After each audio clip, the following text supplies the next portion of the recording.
What is statistics? Statistics is the science of collecting, organizing, analyzing, and interpreting data.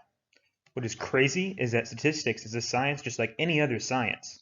The ads that you see on TV and all your favorite social media platforms are targeted to you using statistics. Collecting data is the gathering of data. This data is usually from a large population, but can also be from a smaller population.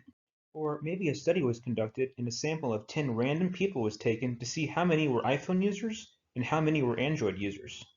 If it found that 6 were iPhone, it would mean that 60% of participants used iPhones. This data would then be used as a percentage for the larger total population.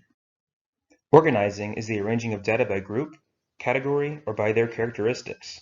They can be organized by color, shape, size, and other characteristics.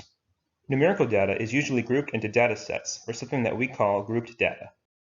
Again, statistics has many ways of organizing data. This could mean by shape, it could mean by color, by size, or any other categorizable characteristic. Analyzing is the evaluation of your data. This means that we are taking a closer look at the data that has been collected and organizing it to see their differences. Analyzing goes a little bit deeper than this, though. It requires the person who is studying the statistic to truly understand the data inside and out. Analyzing can be very time-consuming. Interpreting the data is the final step. This is where you understand the information you have collected, and it can be used in data reports, graphs, and other reporting tools. Interpreting is the step in which the gears in the brain thoroughly understand the end result of the study. Please be sure to check out all my videos, like, share, and subscribe, and check out my social medias.